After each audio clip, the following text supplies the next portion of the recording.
За тэгэхээр сайн байцгаана уу. Их олон илтгэл явахаар бас жоохон уудаад ядраад байгаа л та ер нь манай инженерүүд бас нэг дор ингэж илтгэл тавьж байгааг би хараагүй. За тэгэхээр энэ удаад би Монголын телевизүүдийн холбоог төлөөлж та бүхэнд телевизийн салбар ба төр гэсэн товчхон илтгэл тавихаар ирсэн. Тэгэхээр би Монголын өргөн нэвтрүүлгийн 13 телевизийг төлөөлж байгаа. Тэгэхээр TV5 телевизийг төлөөлж байгаа биш үү гэдгийг эхлээд сануулъя. За тэгэхээр төр хувийн хөвшлийн түншлэл гэдэг энэ хуралдаанд эхлээд төр хувийн хөвшил тусмаа телевизийн салбарт хамтарч ажилласнаар ямар дэвшил гарсан бэ гэдгийг эхлээд хэлье гэж болж байна. Тэгэхээр энэ бол тоон технологи маа. Тэгэхээр манай үзэгчид одоо тоон телевиз, Монгол улс тоон шилжлээ, тоон технологи одоо телевиз боллоо гэдэг ингээд яриад байгаа тийм ээ. Тэгэхээр бид нэр энэтэй холбоогоод энэ телевизэд тоон технологи шилжснээрээ ямар одоо ач холбогдолтой болсон үзэгчид юу хүрсэн бэ гэдгийг эхлээд хэлье гэж бодож байгаа. За телевизүүдийн хувьд бол тоон технологи шилжснээр цаг, хэмнэх, богино хугацаанд өндөр нэвтрэлттэй дүрс дамжуулах, за цаасан болон хальсан архиваас одоо татгалзаа захин хэлбээр архив бүрдүүлдэг болсон. За мөн цаасны хэрэглэнээс татгалзаа захин телевизийн хэлбэр шилжиж байна. За дуу дүрсний гажуулгүй, за Монгол улсын өнцөг болон бүр дэлхийн хаанаас одоо мэдээллийг иргэдэд хүргэдэг ийм одоо өндөр технологи шилжлээ. За харин үзэгчид тоон технологи шилжснээр бид юу авсан бэ гэж асуудаг. За тэгвэл үзэгчид тоон технологи одоо шилжиж телевизийг шилжүүлж одоо үзэж байгаагаараа дуу дүрсний хамгийн өндөр нэвтрэлтэй орчин үеийн одоо дэлхийн одоо телевизийн хөгжилд нийцсэн ийм технологиг хүлээж авч байна. За мөн олон талын сонголт боломжийг одоо өгч байна гэдээсээ Unitel-ийн хүмүүс хэлсэн. Тэгэхээр манай үзэгчид бол ер нь яг өнөөдөр Монгол улс дэлхийн жишгт хүрсэн телевизийн тоон технологитой одоо телевизийг үзэж байгаа. Тэгэхээр энэ бол мэдээж манай инженеруудын бас гавьяа. За тэгэхээр энийг бол бид хамгийн ихэнд хэлж байгаамаа. За тэгэхээр тоон технологид одоо шилжиж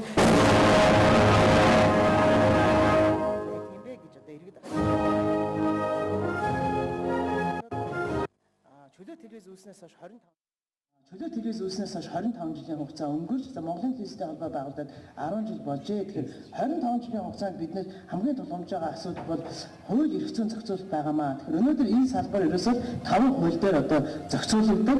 За салбарын байгууллагууд бидний 40 гаруй хууль журмаар одоо хяндаг ийм болсон. Тэгэхээр 5 хууль нь юу байдаг вэ? Хэрэг мэдээллийн эрхчлөлийн тухай хууль 1998 онд батлагдсан.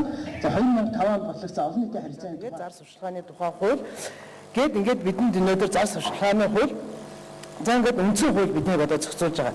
Тэгэхээр Монголын төр юу хүлээдэг юм бэ гэж хүмүүс асуудаг. Монголын төр бол ард иргэдэд мэдээлэлээр хангах үндсэн үүрэгтэй. Энийг Монгол улсын үндсэн хууль нь анхны шинэ үндсэн хууль нь заасан байдаг.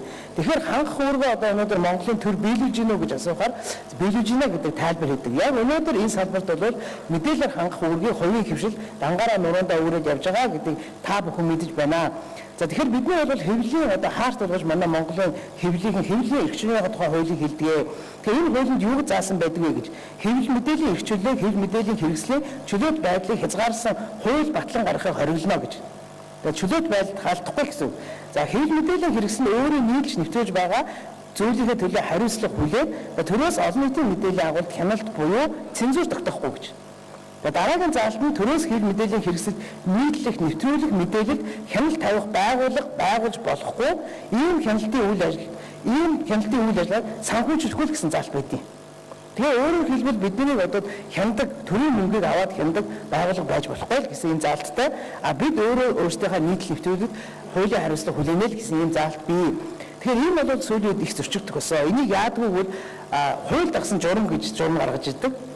Тэр журам дээр та нарыг хаан шүү, бон шүү. Та нар тэхгүй бол одоо энд чинь хязгаарлана гэж. Тэгэхээр энэ бол угаасаа хуулиндаа байх боломжгүй юм аа. Тэгэнгүүт эргээд хүмүүс юу гэж асуудаг бол одоо телевиз 142 болсон шүү дээ. Яагаад 142 телевизтэй 3 сая хүнтэй юм бэ гэж. Тэгэхээр 142 телевизийг хэн бий болгосон бэ? Тийм ээ? Одоо хүн болгоомжтой жишээ телевизний эрхийг хэн өгөөд байгаа юм бэ гэдэг асуудал байгаа. Тэгэхээр энд өөрөө төр хяналт тавих бас боломж бий. Тэгэхээр энэ дээр бид эрх зүйн зохицуулалтын дээрээ төрийн байгууллагуудаа тэр тусмаа 2015 онд хамтран ажиллая гэж байна. За өнөөдөр улсын хурал дээр өргөн нэвтрүүлгийн хуулийн төсөл гэж явж байгаа. За өнөөдөр манай салбар дээр өргөн нэвтрүүлгийн одоо журам гэж явж байгаа. За бид юу гэж харж байгааг бол журмын төрүүлж гарах уу, хуулийн төрүүлж гарах уу гэдэгт эргэлзэж байгаа. Ер нь бол яг эрх зүйн зохицуулалтаараа хуулийн байвал журам бас байх хэрэгтэй юм шиг байгаа. Тэгэхээр бид энэ дээр Монголын телевизүүдийн холбоо за энэ эрх зүйн зохицуулалт тал дээр их салбарын байгууллагуудтай хамтарч ажиллана. Бидний дуу хоолойг оруулаач. Бидний телевизийн салбарт ажилладаг хүмүүс өнөөдөр энэ 142 телевизээ яах вэ? Цаашдаа мэргэжлийн телевизийн асуудлыг эрх зүйн зохицуулалтаар яаж авч явах вэ гэдэг асуудлыг хөндөн 2015 онд ярина гэж бодож байгаа. За дараа нь бид телевизэд өнөөдөр аж ахуй нэгж компани гэж явдаг. Үзэгчид үзэхээр телевиз гэж хардаг.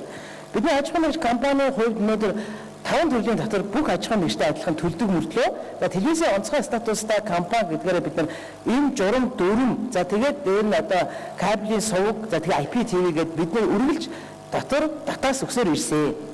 Өнөөдөр Монголын 25 одоо өнөөдөр телевизэд үзэгчид биднийг үзлээгээд нэг ч төгрөг өгж байгаагүй. Манай үзэгчид ярьдээ. Одоо бид нар телевизийг үзээд өчнөө мөнгө өгөөд байх чинь та нар одоо бидэнд ийм хийж өглөө гэж. Өнөөдөр яг үзэгчтэй хураамж авдаг телевизүүд гэдгийг одоо манай инженер техникийн мэдж байгаа. Монголын үндэсний олон нийтийн телевиз авж байна. За өнөөдөр кабелийн сувгууд авж байна, IPTV-д авж байна. Бид нар эндээс нэг ч төгрөг авдаг юм шүү. Тийм учраас бид нар өнөөдөр хөрөнгө оруулалт эдийн засгийн асуудлаа 2015 онд дахиад салбарын хүмүүстэйгээ ярина гэж бодож байгаа. Бид нар бүтээгдэхүүн үйлдвэрлэдэг, уран бүтээл гаргадаг. Бидний бүтээгдэхүүнийг өнөөдөр үзэгчдэд хүргээд завсарт нь өнөөдөр мөнгө авч байгаа асуудлууд их бий. Тэгэхээр энийг өнөөдөр төрийн байгууллагууд бас асуудалтай авч үзнэ гэж. За контент болон оюуны өмч гэж яриад байгаа. За энэ нь би контентыг сэтгүүлч хүний хувьд агуулга гэж хардаг. Хэрэв контент хяналт тавих юм бол дахиад хэвлэл мэдээллийн эрхчлэлийн тухай хуулийн агуулгад хяналт тавих буюу цензур тавина гэсэн үг. Манайхаа нэг Монгол бүтээл гэж яриад байгаа. Бүтээл гэдэг бол арай өөр, уран бүтээл гэдэг талаас арай өөр орчуулгадад явна гэж. Тэгэхээр би энэ үгийг цэврийн талаас ахуулаад Монголын олон монгол хэл бичгийн хүмүүсийн агуулга тайлбараас нь авч үзье. Тэгэхээр телевизэд өнөөдөр монгол контент хийхгүй байна гэдэг. Гудаа уран бүтээлчид бид нар чинь монгол хүмүүс мөн үү? Монголоор нэвтрүүлэг хийгээд монголоор мэдээгээ үзээд тэгээ Монгол одоо ярьсгаа үзэн Монгол нийт нэвтрүүлгээ үзэж байгаа. Тэгээ яагаад гадаад кино гаргаад байна? Бид нар өнөөдөр Монгол кино хийхээр Монгол киноны нөөц боломж бага, бидний санхүүгийн боломж байхгүй. Хөрөнгө оруулалт хүнд манай телевизэд хийхгүй байгаа ш хийж байгаа. Өнөөдөр манай телевизийн холбооноос салбарт байдаг 13 өргөн телевизэд өргөн одоо нэвтрүүлгийн телевизийн 5 өнөөдөр олон ангид сериалуудыг хийж үзлээ. Солонгосын зохиол авч хийж үзлээ, Монголын зохиолыг авч хийж үзлээ. Үзэгчид үздэггүй. Өөрийнхөө жүжигчнээ харахаа уурлаад байдаг.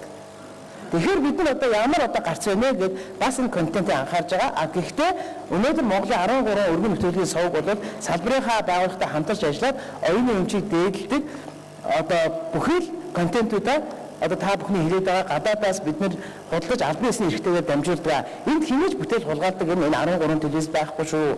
За мэдээж 140 гаруй телевиз дотор нь өргөн нэвтрүүлгийнхаас өөр ялгаатай энэ телевизүүд бий. Тийм учраас бид бол 2015 онд өнөөдөр салбарынхаа төрд хүсэж байгаа зүйл бидний эрх зүйн зохицуултыг хийж өгөөч. За дээр нэг хөрөнгө оруулалтын асуудлаа шийдэж өгөөч. За төгсгөлд нь бид нар контент гэдэг асуудлыг олон талаас нь мэргэжлийн байгууллагын хүмүүстэй ярих гэж ярьж байгаамаа. Тэгээд бид нар миний одоо санал илтгэлийг одоо анхааран сонирхсан та бүхэндээ баярлалаа. Та бүхэндээ бас маш их баярлж явдаг шүү.